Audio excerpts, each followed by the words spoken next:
Welcome to the Miles to Zen podcast. I'm so thrilled to have you back. And this week, we have a wonderful episode ahead of us. We're talking to Dale McCarthy about all things animal communication. And Dale is an animal communicator. She wasn't always in this career. She came from a very interesting career, which I want her to touch upon. And so without any delay, I would like to introduce Dale. Dale, welcome to the show. Well, thanks for having me, Shannon. I'd love to be part of your podcast. And I think that it ties in with a lot of the stuff you always talk about, right? Because animal communication is another form of just getting into sort of a Zen-like state and to be in your best place. And people will say to me, why would I need an animal communicator? And I'll say, well, we look at an animal and say like, oh, I wish you could just tell me what you're thinking. And so for me, it's like, well, I can tell you what they're thinking. People say, from just wagging their tails or whatever. And I go, no, animals actually do talk. And I'm fortunate because I get to find out what they're thinking and feeling and get to share with their humans all these interesting, fun little tidbits about their behaviors, what they even think of themselves, because they can describe themselves rather than we might think of them. Also, what they think of their humans and health issue, other things. Like it's fun, it's interesting, and it's intriguing, I think, is what most people say. And while some, when they're going through other situations, will say it's also comfort and relief to actually know what's going on. Oh, that is so interesting. I think there's so much more going on the average person sees. And to be able to communicate with their animals is such a gift. And I know that you had a conversation with my two cats, which we can get into a little bit later on. But how did this start for you? Because I think it's just so interesting. Like, did you always have a connection to animals? Were you the little kid that had a lot of animals around? What did that look like for you? No, and that's the funny thing. Everyone thinks I grew up in a farm or something with animals all around me, and I didn't. I grew up in a city, and my parents had a pool, so I spent most of the time by the pool than anything else in sports and stuff. But I think, and to go back to the beginning, we're all born with intuitive abilities, right? We all have these things inside us, but it gets shut down by either society and parents and all those things. And so my niece said to me once, she says, "Oh, can I invite my friends for lunch too?" And I go, "Oh," I said, "Are they with you?" And she goes, "Well, I see, but no one else does." I said, "Fine." Like it's imaginary friends, but they're not, right? These are the things that we give up on because we're saying we can't see those things. So I think for me, it started probably when I was in my teen years. And it was kind of funny because my friends, some of them say, "Well, I don't know what to do about this or this." And I just come up with answers. And they say, "Where does this come from?" And I go, I have no idea. But I was the fourth of four kids. I spent a lot of time on my own because there was 4 years between each of us. So I think I did have imaginary people around me that would give me these things that would help me. But I let it go. And then I got into the business world. And my whole goal was to be very good and successful and get myself promoted as a female. At that time, it was a little bit harder, right? Pushing all these boundaries. So familiar. You have to work harder, longer hours, get paid less. And so I ended up going into marketing promotions and then for a wine company, did very well there. And then I ended up working for marketing director for a television station. And while I was there, I would come up with ideas and people say, "Where do you come up with these?" And I don't. I said, "Who knows? It doesn't matter. Let's just run with it." Because I knew I had these other beings around that were helping me. And it was just this thing where I just, and you try these things like going to a psychic, and I remember going to psychics and they said, "Oh, wow, you have this ability." I go, "No, I don't. No, I don't. I just sometimes get stuff, but I don't know where it's from." But I was very successful in my career because I would have these things come to me and I wouldn't know, but I just would say, someone would say, "Well, how do you do it?" And I say, "Oh, just somehow there's a whole bunch of things that just happen and I'm just grateful for it." And so I accepted that it wasn't necessarily me, but I was just open to whatever thoughts would come to me. And so I ended up producing features for the station. And so I had a very busy career and it was lovely. It wasn't like work and I enjoyed it. And it was something where I never thought this was something I was going to be doing. But I had sort of a catalyst happen when I turned 40 and that my father passed away. And it just made me rethink things. I started to look at something and I joined this group of women that were very sort of, we'll say, intuitive and spiritual. And I'd get together with them. And then I did have a horse. There's no horses behind me. And I did have a horse and I rode it. But his workshop was not to do with riding horses. It was a woman out of Arizona who had several books, The Tale of Equus and a couple others. And she had, after she quit working for Rolling Stones, magazine, sorry, Rolling Stones magazine. It was very high stress. She opened a ranch in Arizona and used horses for helping people heal or become stronger. And so she was brought to Vancouver by a couple of people I know. And it was to use your energy to move a horse without talking to it, touching to it, doing anything. You just stand in what's called a round pen and you stand there and do it. And while I was there, things started to happen. And I started to get information from the horses. And it was funny because we had to choose which horse we'd want to work in. There was like 15 people in the workshop.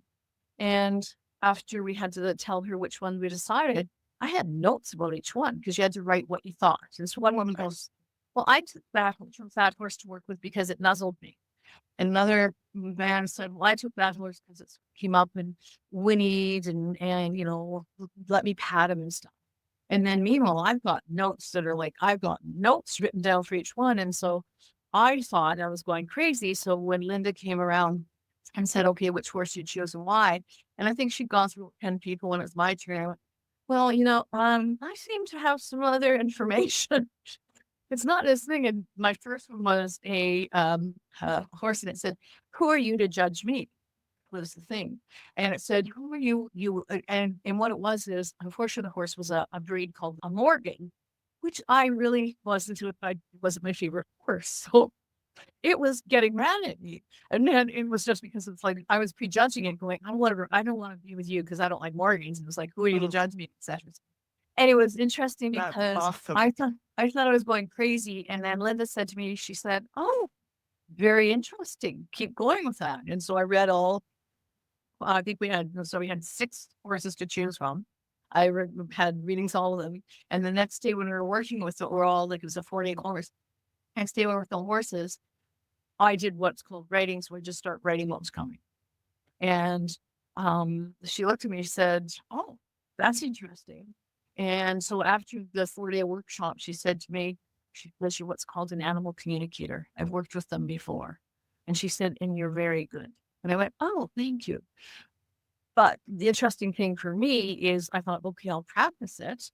And a couple of people where we did the workshop at the barn, a couple of people I worked with them.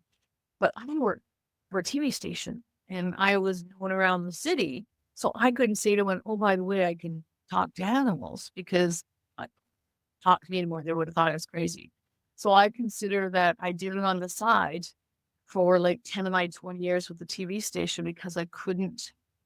I was in media for 20 years. I couldn't talk about what I did. And I think about the last 10 years, things have become more where intuitive abilities are just more accepted, where people like psychics or mediums and there's more shows about them and everything. So now for the last 10 years, I've been doing it full time. I've left the other career behind and this is it because I realized this is really every step along the way led me to where I am now. Oh, that is such a great story. I can just imagine you there with the horses and wondering, okay, what's going on? Oh, just one. There's all 12. Oh, I know. And it's also true that it was like, and where it even started before this is my horses. And so there's 2 is that the first horse was absolutely amazing. And he sort of started me a little bit, but the second horse was where he started me working with friends. And all of a sudden I'd be riding him and I get this feeling. I'd phone my friend and said, so he's let me know you really need to come see him. So I'll meet you at the barn on Saturday and you can come in. And I'd leave them in the stall with him or in the paddock with him. And then I'd come back and he'd give me information.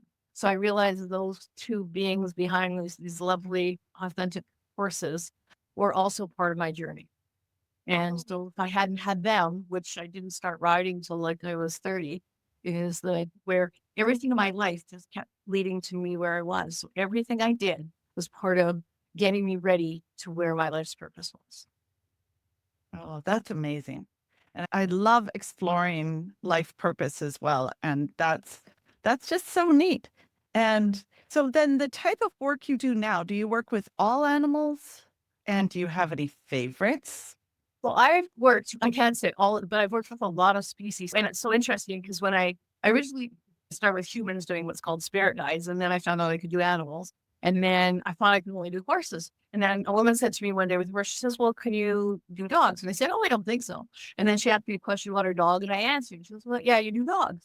And so what I've had over the years is people say, can you do this? And I go, well, I don't know. So let's try it. So I have done, so horse, dogs, cats, and horses are the main ones. But I've also done a turtle, 50-year-old turtle. I've done a cow, bearded dragon, which is a lizard, rabbits, of course, parrots, donkeys, chickens. Believe it or not, the strangest one was prairie dogs. And I didn't even know what they were. And so I found out from them. So it's where And they're basically wild, right? yeah, but this guy actually adopted some and had them in. But Okay. what I've learned is anyone that has a relationship with the animal doesn't have to like same as my horse. It doesn't have to live with me, but there's relationship. They're in our life. And what's interesting for me too is that it's where I've learned over the years that these animals actually are mentors and teachers to us, no matter what species they are. And they come into our life to help us and assist us in our own growth. And so even though we care for them, oh my goodness, they care for us much more than we can even believe. And that's what's neat for me is I get to find out about it even before I do the Zoom call with someone.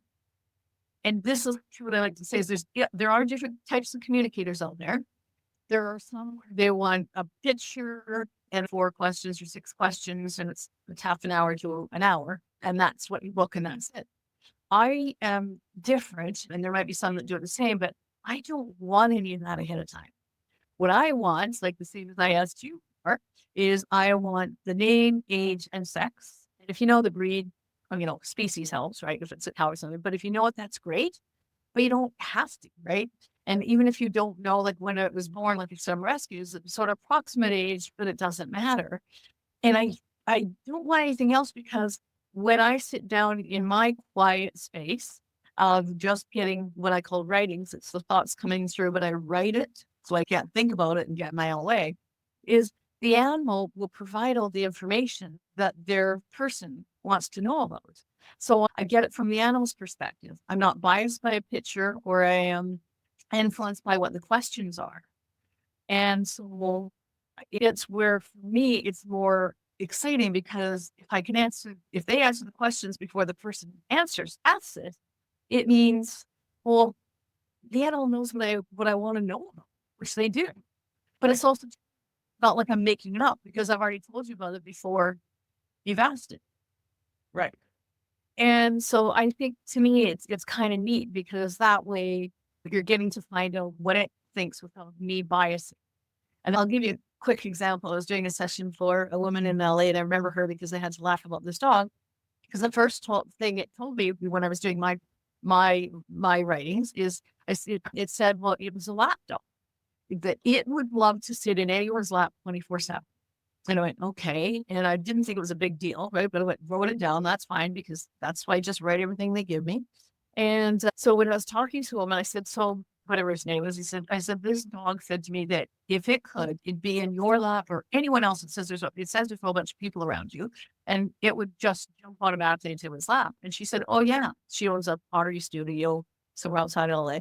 And she said, but do you want to see him? And I said, because it's funny why he's a lap dog. Anyway, he was a 120-pound dog. So if I had seen the picture, I probably wouldn't have said that, but that to her meant that he was describing himself to me, so she would know that I had connected with him. Oh, that's hilarious. Yeah. Ugh. So from that, like when we did your session, was there something that you just laughed about or went, okay, she's got them from something that connected that you would not have mentioned to me about either soda pop or violet. Well, I mean, there was so many good, fun little tidbits in there.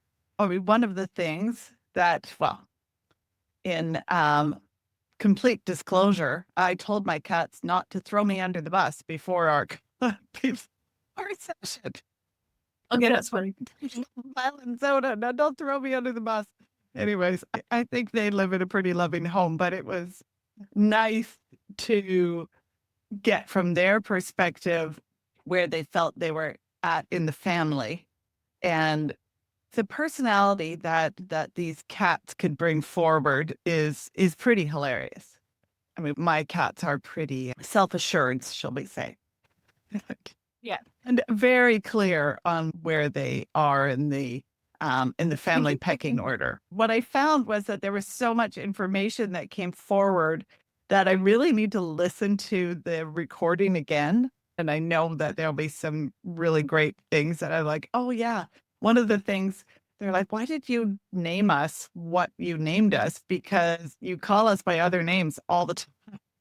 Yeah, the first thing they said to me was, "I don't believe," because you gave me their names, right? They've given it, but they said, "We don't understand why she gave you those because that's not what she calls us." And she goes, "She does have a lot of names, but they're endearments, right?"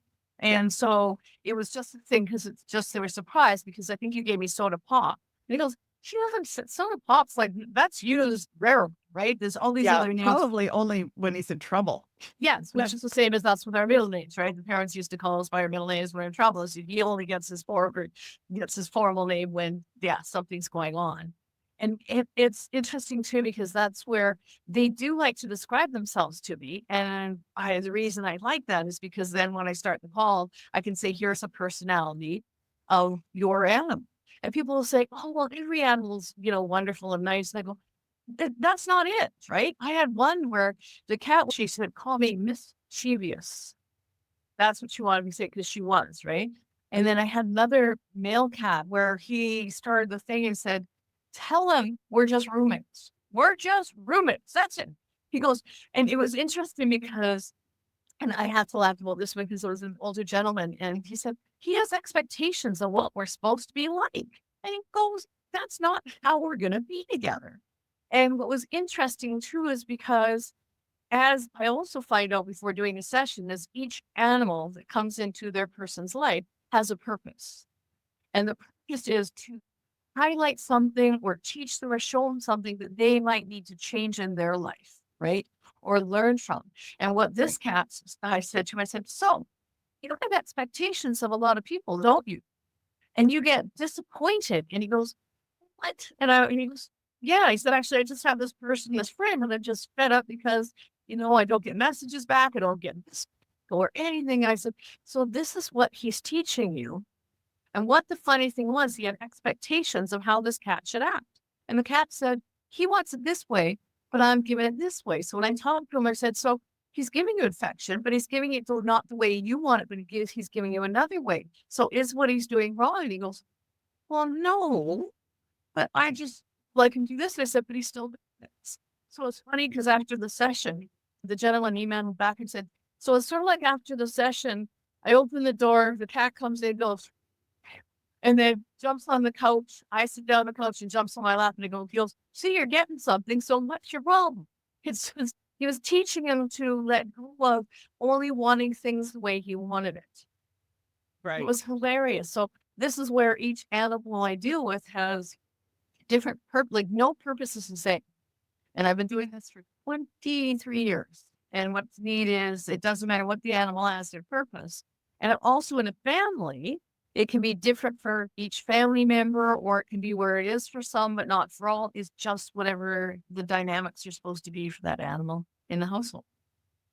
Yeah. Oh, well, I can see it. There's a completely different relationship between all of us and the cats. My son and the cats, myself and the cats, my husband. It's a different one for all of us.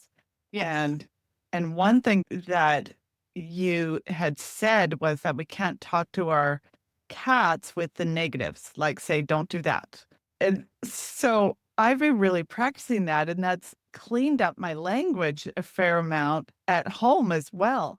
is that I'm very conscious of being a lot more clear in my communication, and especially with the cats. And so is my husband. And it has made a difference to how my son and husband are treating the cats. I mean, they were always very loving, but Yes. they weren't treating them like they were so aware. So that's changed. And And it's that's each really nice. And that's what's interesting about animals is they're so authentic and they make us be sort of better than we are.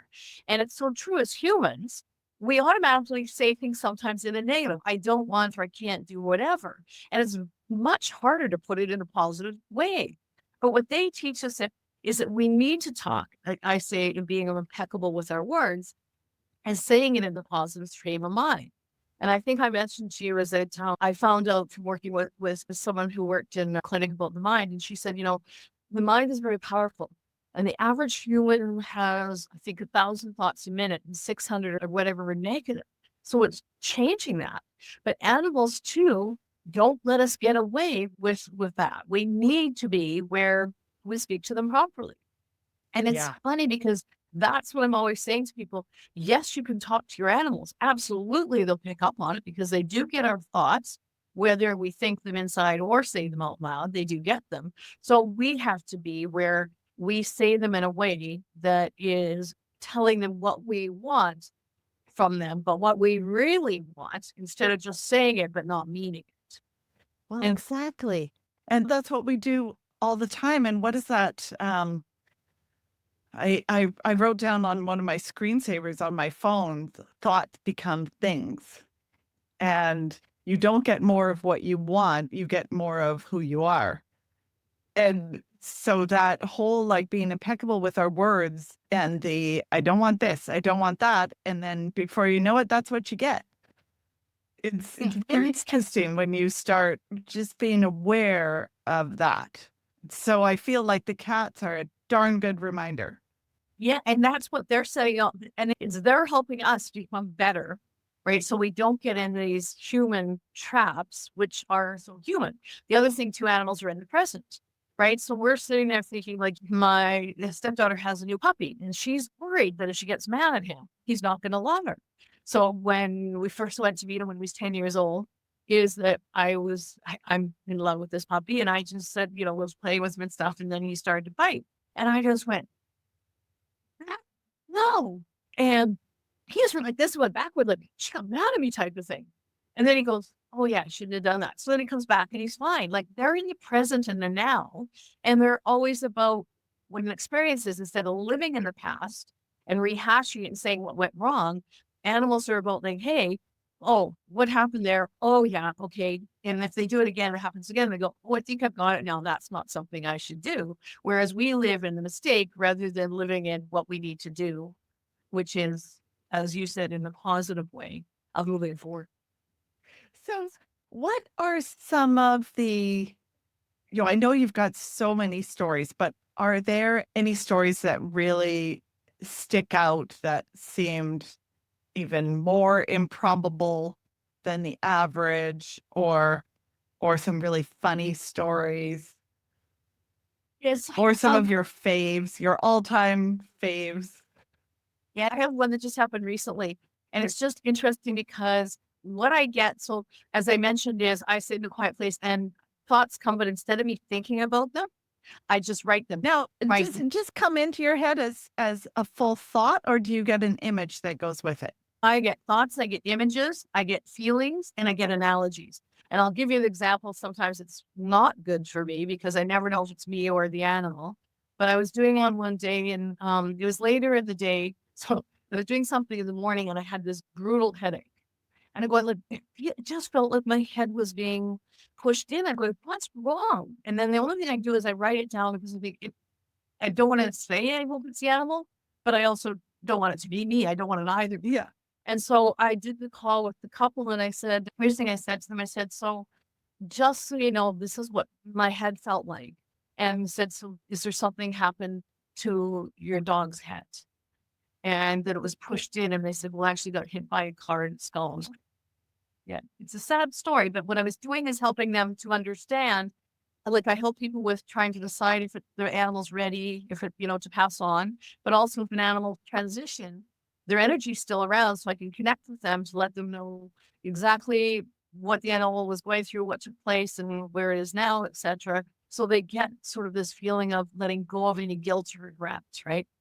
And this for them, it was understanding that there wasn't anything that they did wrong. There was a reason why the animal decided to leave at that time, because it's always like we don't have control over anyone else. The animals leave when they're meant to leave. Right. And well, I think of some friends who've lost animals at a young age, or it's just inexplicable, and how that would just be so good to hear, just give them a lot of peace to know And, that it wasn't their fault, that was their time. and this is where they too is when I said earlier they come for a purpose. And this story is a sad one, but it's actually beautiful. Is that this? And when I work with people, I don't even know necessarily where they're from. I might know time zone. That's it. And I don't know what city, last name, etc. Anyway, I was working with this one girl, and this dog's purpose. I said, "Oh my goodness!" I said, "This dog actually saved your life." And she goes, "He did." And she said, and it was a German Shepherd. She said, "I had an abusive father, unfortunately, and he would do stuff. And so I got the dog, and the dog protected me. But after a couple of years, I guess my father got fed up and started to go after the dog." So she said, "It's so funny how people will protect their animal more than they'll protect themselves." So what she did is she said, "I ran away from home at 17 because I wasn't going to let him hurt my dog." So she was living in her car, but luckily it was a big German Shepherd. So, the sleeping in her car, the dog there, no one's going to do anything. And I think she was on the East Coast. I think she drove to Vegas and to find a job there. She thought it'd be easier, more jobs, etc. Just several years ago. And so for COVID, and she went and she finally got a job, and she was able to find a place to live. And the dog was with her for a year, and then it passed away. And what it did is it saved her, and he wasn't old. He was only like 6 or 7 years old, and he had made it until she was actually on her way in her life. And it was traumatic that he passed away, but he'd done what he needed to do for her. And she now had the freedom, because it was also harder for her worrying about him for working hours and all that stuff. And so it wasn't anything she did. He just passed away gently.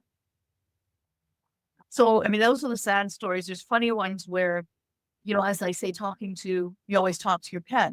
I was working with one couple, and I don't know if I mentioned this to you, because I might have mentioned how neat it is about how you can change by talking to them. But I just find this one funny because it was a while ago, and it not too far long ago, and they had a new puppy. And they were put him on a short flight, like 3 hours, and they were in first class, and they were able, because he was under 20 pounds, put him under the seat. So, he was just a pain in the butt, just crying, barking, doing all this stuff, just being terrible. So they said, "We're flying back in a couple of weeks, and we don't know what to do with him." I said, "So say, hey, by the way, you flew down first class. You got to be in a nice warm environment. You get to be in the seat. You got to be picked up. You got to have snacks and treats and sleep in comfort." So I said, "So this is, but you were unfortunately causing a problem for the rest of the passengers. So if you'd like to fly back in first class in the future, we need you to be this, this, and this." And they told them what they wanted for them to be quiet and sleep and, calm and everything. Said, because the other option, what other animals do is they go into a crate, a plastic crate, they're put into a cool cargo jet, and they're floated underneath the plane, etc., and do it that way. Okay. So anyway, I said, just talk every day before you come in. So they contacted me and sent me an email a couple of weeks after they got home. I said, "You wouldn't believe the dog on the way back." Like, boom, because they gave him what the options were, right? But they were really, it's the same thing, how they said it to him, just letting him know. And, they also were very good, instead of worrying, because they pick up a worry and concern, instead of her being there, she said, "This is how you're going to be. And this is the new rule." But Right. the reason he was doing this was teaching her something. And it was her purpose to get into what she needed to do. And it was something that the dog let me know. It was a conflict she had that she wasn't dealing with. And so this dog was teaching her how she had to stand her in her own space and be listened to. And it was funny because she said, "I'm having a problem with my mother." And this is exactly what the dog's doing to me, is what my mother's doing. He said, well, guess what? The dog's teaching you this. Teaching us boundaries. And for her, it was really the thing about it was where she had to be forthright with her conversations with her mother. That's what was teaching her. So, but yeah, and it was just where too is that it's hard that they'll do some rescues, and the rescues are where it's neat because they'll tell me what they've been through before. If the person doesn't know, I can't say it's neat, but it's good because they can find out what they've been through. Yeah. And um, one dog actually explained to me that it had survived. It had just existed. And so it never got separated from its mother and its litter mate. So it never knew how to be a dog. It didn't know how to play. And so it was actually picking up some of the cat's habits in the house. So I was able to give them the background of what the dog had been through before they adopted it. So they knew what he needed. Right. Well, that would be so helpful. So do you do much of that work now with people who are adopting pets? And when would be the best, I'm guessing the sooner than later would be the best time for you to come in when somebody's adopting a new pet. Yeah, it's good for them to have a couple of months first to see what's going on with the behaviors. I was working with one, and it was interesting because what it let me know is that they weren't sure if they were going to keep it. And the reason being is the husband really wanted this dog, wanted to adopt the dog. The wife did because they just had a baby.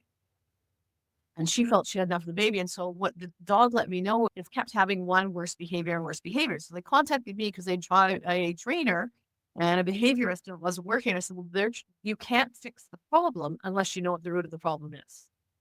And what it was is they said, what it's doing is it's saying, I don't want the dog was doing one behavior after another because it's going to say, if you're not going to keep me, let me go now because I don't want to get attached to you. And Right. so it's sort of like, a child that comes into a foster home and doesn't know whether they're staying or not, is it this poor dog? And so because there was this sort of like the two of them, the couple wasn't sure what they wanted. One wanted one thing, the other. The dog was sort of like saying, I'm just going to be bad, so you can get rid of me rather than me getting part of your home. Right. And so when they heard that, all of a sudden the wife looked at me and she goes, well, I was worried about my child. And I said, well, actually, your child and this dog, it would be great for them. And I said, if you change her attitude, he will be better, right? It's where both of you need to be in this place of accepting him. So sometimes it's nice for them to have him for a while so they can see. But yeah, it's basically just even knowing, right? And then did you ever have any follow-ups with them? Do Yeah, you they do send you me an email. So most people I say, just let me know how it's going. Okay. Right. And I had another interesting one. And this one's one of my ones that I just went, wow. And it's because what it gave me, and I never know why someone's contacting me, right? I have no idea because people contact me with behavior problems, could be with just that animal or other animals they have. Could be where dogs aren't getting along or animals aren't getting along, or they just want to know health issues. Sometimes it's not asking me to do it, but what I can do is say what the animal's going through, right? And what it is. There's also too is whether it's time to let it pass on, whether they want help with that, or as I said, if it's passed on. So I don't know what they're contacting me for. So this one, it was a gentleman, and it was him and his wife, but he was doing the call. His wife couldn't come on it, and she was working. And I said, well, she could listen to the recording later. And what happened is that I figured like this dog was an adoption, right? From what they said, not sure about how old it is. But what it let me know is that all of a sudden it just appeared and it came from a field. And he goes, it was in a field, and then it was just somewhere. And I said, it's just like you just saw it. He goes, oh my God. He goes, yeah, we're driving back from skiing somewhere. We're in a small little sleeper, 7 a.m.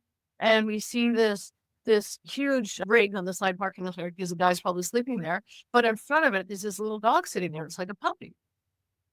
And he said, so we're going back. We look and we see, well, we better go get him. So we pull over and we reverse back. And he said, we get out of the car and instead of him running away, he just probably comes up and just goes to my wife and goes right into her arms. And so we knocked on the rig. We said, hey, is this your dog? And he goes, no. He said, it just came out. I don't know. All of a sudden it just came just before it. He goes, but I wasn't going to come out because I got a huge, like he had some big box or something in the back. He said, I didn't want to let my dog near it. And so it said, and he said, okay. So they thought, well, he said, I can't do anything because I got my dog. And they said, well, we'll take him to the next town and maybe we can find a vet. Of course, next town, no one's open. So they keep driving. And so, anyway, so he said to me, so what do you think? Like, what is this? I said, it's like he was seriously in a field. Then all of a sudden, he's like there. And it was the timing of he was there for you. And he said, so what is this? And I said, this song that I got in my head. And I had to go and I go, I can't remember, but it's about Peter Pan. It's a song where about the lost boy or something. And that's like him. He's the lost boy. And he just appeared. So anyway, after we've done the call, I go, I gotta look up what the song is. So I Googled it. And it's actually called Lost Boy. And it's about Peter Pan and Neverland. So anyway, I emailed him and said, here's the link to the song. Listen to it. He emailed me back and said, do you want to know that this dog is actually a thoroughbred breed? We couldn't find anyone. We posted signs in the city where no one had it. He said, it's known as the Peter Pan of dogs. I just go, okay, but it's the way it was described to me was that. And so when he sort of ended it with, he goes, well, isn't that just too neat to follow? But like the man was blown away, right? So yeah, but it was also that dog was meant to come to them and just the timing was there and this is who they're meant to have. And he goes, all we wanted to know was really his background because he's just like how he came to us because we had to keep him. Right. Just amazing. I know. So yeah, so stories like it's nearly there's something where I go, wow, isn't that neat? Right. Like every time there's something where I learn something about, okay, this is what this animal's purpose is for. I mean, they'll even help their humans in health. And this is where I've done lots of these where the person thinks they're talking about the animal, but the animal's behavior or health is caused by the human. And not that the human's done anything wrong. It's because the animal is there to show them. And so I had one where this woman said to me, she says, well, my dog coughed. And I said, to me, it's not a cough. It's a tick. I got this little hiccup. I said, like acid reflux. And she goes, oh my God. And I went, well, oh my God, what? And she said, well, I've had it on cough medication. That it hasn't worked. And she said, but what happened is, and this is in 2020, because I remember, and she said, what happened is I thought I had throat cancer because I was having issues with my throat. But it was in February, my appointment was in March. I was supposed to get the test, but the hospitals and she was somewhere in the US, all the tests were canceled. And she said, so the dog was having this stuff going on, it wouldn't go away. And I tried the cough medicine and she said, we would call in May. And I said, so what's this? And she goes, well, I finally got the test done early May and I just got the results last week. And I don't have throat cancer. I have acid reflux. So the catting had it to let her know over the months that she was worried that there was something else, but it was just not getting that connection. And that's what I always say to people, look at if there's a change in behavior or a change in something with itself, is there anything that's going on in your life that it might be trying to say to you, hey, this is happening. You might want to do something differently or learn from it or whatever. Right. So I have a couple questions. I just interviewed a fellow who was talking about telepathy with his wife who had Alzheimer's. And he talked about communicating with her higher self. Now, is that how you feel you connect with the pets, with their higher self? Or how do you define that? Or what do you think? So I define it as everything, even if it's solid or not, has vibrational energy. So so people used to say to me, you talk too fast. I'd go, yeah, but in a 30-second spot, I can get it. So, but if I was doing, 2-minute spot, but I wasn't the on-air host, I was a producer. So I'm going slow at them. But they say, why do you talk fast? And I go, because the animals are so quick. So everything is in a vibrational energy. So this is what I believe is that someone say, well, can you be a medium? And I go, I don't know. Have I done it? Yes. Is it my specialty? I'll say, no, but can I do it? Yes, but everything's in a vibrational energy. And so when you take your higher self, that's more where you're getting out of your mind and you're just going into the place of just being quiet and letting things come without your mind blocking it. Right. So for me, everything's vibrational energy. And that's where in this, like the human form we're in a certain vibration and everything around us. What most is that they just focus on what's in front. Whereas if there's so many other things around, as was described to you, is that to utilize all those things and allow them in so that it can give you more, increase everything, your abilities, and increase your awareness, and just this feeling of sort of like included. It's a strange word, but like you're included in everything else out there as well. So Do yeah, you think anyone can tune into that? Like to be able to do what you're doing? I think so. What I believe everybody has intuitive ability, as I said. What happens is we shut it down. If we open back up again, to me, there's sort of, we'll call it different intuitive gifts. So there's some that can be psychics. And the reason why I say they're different is because the universe is on parallel time. There's no past, present, future. Psychics have the vibration and energy to see ahead, right? Animal communication to me is a different thing. It's faster, right? Or it's a different vibration. There's spirit guides, which I did. That's another vibration. Mediums are different, where we all have it. It's just being able to open up to it. And that's where, so when I first found out I could do stuff, someone said, "Oh, you're a psychic." And I went, "No, I'm not." And someone said, "Well, you should be a life coach." You go, I'm a life coach, but it's with animals or with spirit guides. It's not me. I'm just a conduit that's having these beings, they're humans, to help them change and transform or open up, right? So yes, does everyone have abilities? Absolutely. Does everyone have different abilities?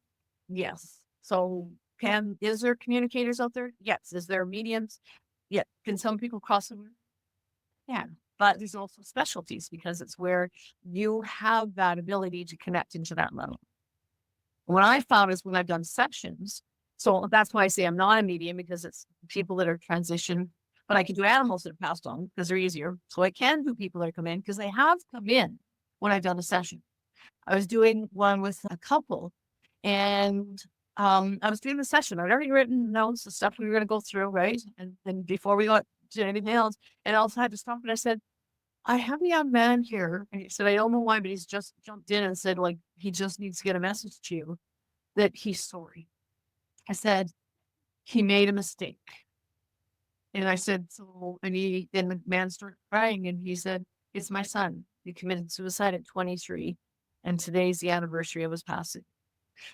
What happened is, because, it's just interesting, this man booked a session. So the son goes, "I got to get to my dad. He needs to let go of all these feelings he has of what transpired. And that it was my stupidity and my choice that did it, nothing else." And he said, "I wish I could take it back, but I can't. So there's a reason I'm here." But he said, it's just this thing where it was where I'm just the conduit where he needed to get through his death. So that's why sometimes it's not necessarily what I get to decide on. It's Right. yeah, whoever. Yeah. Yeah, we all have abilities. Oh, that's cool. Um, are all animal species, do they all communicate in the same kind of way? And it's just different personalities which with each animal? Or with the different species you've communicated with, is there like a certain type of behavior that's classic or way of communicating that's classic cats and one that's say classic dogs? And I mean, like turtles. Like, what's the personality of a turtle? The cow had no idea he was a cat Okay. because she brought him up, and he was 2,500 pounds. But here's another situation where he thought he was a dog. He didn't know he was a dog, but I said his behavior is like a dog, where you follow him around, and he just wanted to be patted and stuff, and just like be held by her. So it's not that they know their behaviors, and also too, when I get it, and people say, "Well," because I do sessions around the world, right? So I've had someone from Germany, India, so many different languages, and they say, "Well, how do they translate to you?" But it's not. It's where, and it's hard to explain. It's just that it's not where they're. It's sort of like the universe, right? Where it is a universal language. So the thoughts just come in, and the thoughts that come into me, I guess, are translated, and I just write them, right? And so I'm not sitting there saying, "What is it?" But sometimes I'll have to. There was one woman I was working from, and where is she? And she was Japanese, I think, and I was trying to translate it or term ones, right? But I couldn't find a way to put the word that would make sense because she'd never heard of whatever the sort of the way it was put to me. So I had to send her, I said, I'll send it to you when I can find a better way to translate it, right? So I went on to translate and put it in the term that worked for her so she could understand it. But it just comes through. But there's no difference between species. It's just what they want to share. Oh, amazing. Interesting. Oh yeah. And the turtle is hilarious because this is the thing too. He inherited her, and the turtle's name was Uncle Harry, even though it was a female. And because I think it was her uncle that got it, which is funny, gave it to her. And he passed away, and so he had willed the turtle to him because he found out after he got and I'm talking like turtle, not a little turtle. I'm talking about stuff like that big, right? Huge. And so he was 50 years old, and so she said, like, my uncle realized after he'd gone him that he's going to live to be 100. So she says, so now I know I could think about where I'm giving him to because who knows? I think she was like 30, but she was, I don't know if I'll be along as long as this turtle lasts. But he was hilarious. What this turtle wants. That is funny. Oh yeah. Yeah, I mean, that's a commitment. Yeah, which he hadn't realized, so that's why he had to, and we all want our animals to live longer, right, as long as we're around, because it's so hard when we lose them. But this is where too us to know that, they do, they can do so much more in their lifespan than we ever can in teaching us and stuff. And it's like, I think it's that fur beings are like gifts to me, where they come from the universe, the higher powers, whatever, and they come to the humans and say, you might not take this advice from anyone else. So here's this little being that's going to help you on your way. And we learn Yeah. so much. Yeah. Yeah. Oh, They that's amaze me. interesting. They still amaze me every session. And it's so exciting that I get to meet the animals through getting their thoughts before. And sometimes I never even get to see them. And other times that pet will come and be part of the call. Sometimes I never see them and they'll send me a picture after.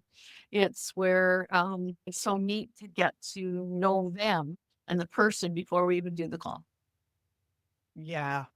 Well, and I think, anyone who's spent any time with animals knows that there is a very engaged, conscious being there. And I just don't know how you could spend any time with any animals and have a good relationship and not realize that. So I think most pet owners, the good ones at least, will know that their critter has got a strong personality and is pretty in touch. But what I guess I didn't realize just how in touch, and also that point of here to help us with our lessons, right? Like they're taking care of us, like you said, not the other way around, which is, classic human thinking. And Oh, so yeah. even my cat, she had scratches around her temples. And I was asking you about that. And and I think it was that you'd said that it was just that I needed to clean up my thinking. Yeah, because it was sort of, I think it was something like I said, it's like you going like this all the time, right? What am I doing? What's going on? And it's just sort of questions going on in your head. And so it's sort of, sometimes you'll scratch your head, what am I thinking about? What am I doing like that? And that's where it's just sort of like showing you that this is the neatest thing too, is they will show us by behaviors or health or whatever, what's going on with us. Yeah. And Yeah, it's amazing. Anyways, and it it's stopped. I yeah. haven't seen that. I've cleaned up my thinking. Good. Yeah. And that's where too is that, it's where talking to them makes a difference. And it's not every animal's perfect. I had one where the animal was just awful. And I had to say to this woman, this is what you've got to clean up. I said, it loves it's getting away with the stuff, but you have to stop this.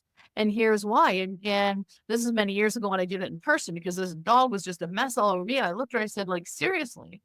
And so it's just where, even though they're getting away with stuff and they like it, they also want their human to know what they need to do in order to correct stuff, which I find because it's, like one I had, they said this was something they could have warned, but I said, oh my God, that dog would eat everything constantly 24/7.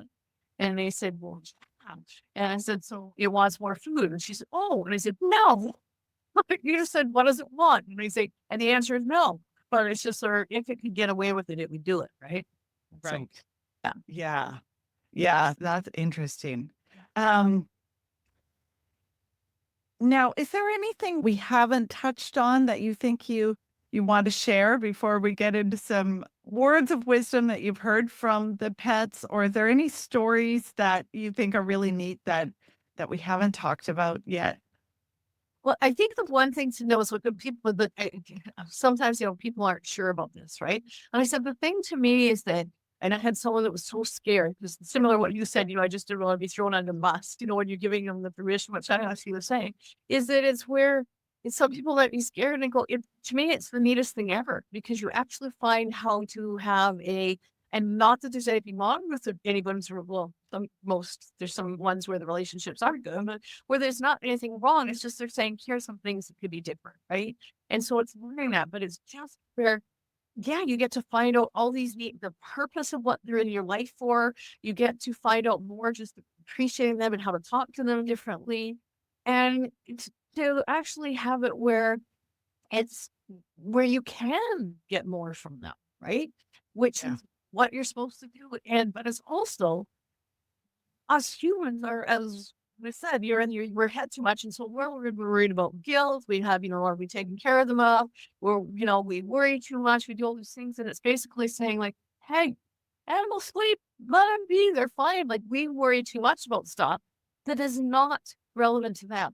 They're so adaptable and so easygoing, and they're just in the moment. And as I'm saying, this one comes to my head. I was working to this woman, and I didn't know what it was. And I said, oh my God, you are just feeling so much guilt. And you're so concerned and worried. You just think you destroyed this dog's life. I said, what did you do? And she said, well, I got the dog when I was married. We had a huge house. This backyard was gigantic, and the dog could go out and run around and just have a wonderful life. And she said, then we got divorced, and I'm now living in a 1-bedroom apartment. And she said, so I just feel I've ruined the dog's life. And I said, yeah, the dog's sitting there going, yeah, I used to have this. And now I don't have, like, that's not them, right? Right. And so it's where we have to let go of how we look at things and know that animals don't have these things that cause us in our head to become a mess. That they are much better off. Yes. So we can learn to be more like an animal would be lovely. Okay. I thought we were going to wrap up with some words of wisdom, but I have another question that just came to me. Yeah. So, how do we know?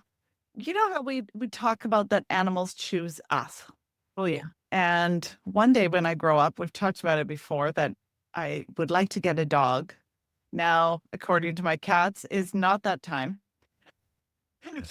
That's a universal with all cats. We'll talk about that more, I'm sure.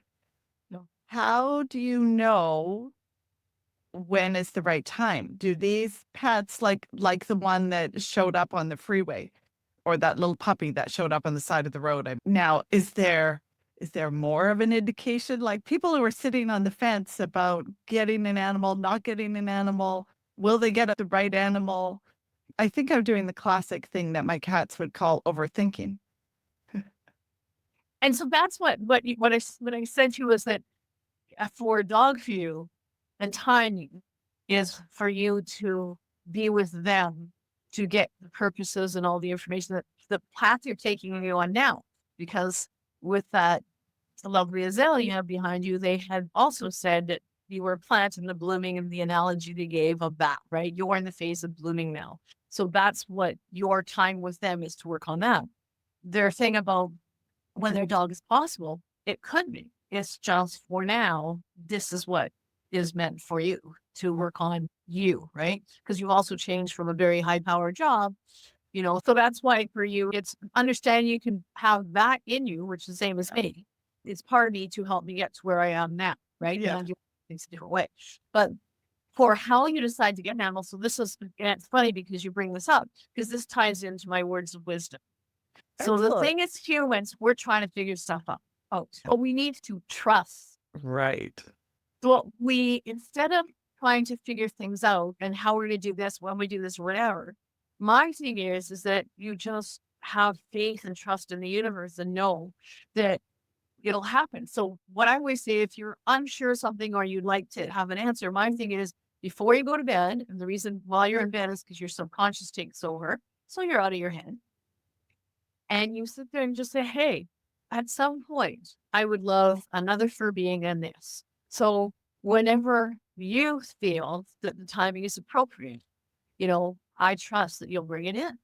Or if it is meant to be. And that's the thing, because when we're trying to figure stuff out, we'll either get what we don't need to deal with, we'll get what we don't need because that's what we're going through now, or we'll get so that'll be like a spinning top and nothing can land. So the most important thing for me is whenever I learned in my past was I just going, I don't know where this is going to take me. So I changed it to said, this has come in for a reason that somehow you and I call it my non-spirit family, right? Which is to me the higher powers, heaven, whatever you believe in, plus also spirit guides, plus my passed on relatives and animals and angels and all those wonderful beings. You can take me, whatever way, right? You want to help me, whichever direction you want to take me. I am going with you. Let me know what I need to do, or just give me signs. And it's interesting because when we get up the wrong way, things will hurt. And if I had tried to plan this being a producer that I was, right, it wouldn't have happened. And so, but being a producer was great because I knew how to, well, one, and I got asked to speak at pet shows because of this is a funny one. They said to me, well, you're a different type of like intuitive because you don't have the stereotype pink hair and all this stuff and weird thing, and you're a professional person and you've spoken in public, so we'd love you to be at pet shows. So I spoke for different ones in BC, and it's where that started to happen. But I also knew how to do little videos for myself. I had another producer do it. It was able for me to be able to get to the next part of this without having to work on it. Right. You kind of remind me of the Colette Baron Reed for animals. Yeah. Yes. So that just takes me on a segue. When someone said to me, oh my God, you have such intuitive ability, right? You should be doing all these things. So I went, oh my God, what am I doing? So I looked up white magic. I looked up, how to heal with hands. I looked up how to, be a psychic and see it. I read oh my God, my bookcase was full of stuff. And then I was so much trying to figure out who I was that it was so I didn't know. And what I realized at one point, it was so funny because once I put the books aside, it was just sort of like stuff started to happen. Right. And Right. I was trying to know who I was and what I was doing. It didn't happen. So it's just being in this place of knowing we all have it inside us. And it's just being open to it. And so my suggestion is like I always have my books that I write in for the sessions, right? And I've kept everyone even since the very beginning. And it was where I just keep them, and it's where I just what I would do sometimes is because if I'm doing a session, an animal can I'll be in the shower and all of a sudden I get a note. And I go, my kid, I can't right now, so I have to put in my phone when I get out. But when I was first starting, I just write thoughts down. And it would come to me and I'd say, I don't need to know what this is about. But as soon as we're in this place of getting in our mind and trying to figure out, and I just write stuff, and it'd come up later, I go, oh, now I know what this is for. And sometimes I was doing a session and someone say, hey, you should read this book. And I'm reading it going, why do I want this? And then I'm doing a session like 2 weeks later and going, now I know I don't want the book.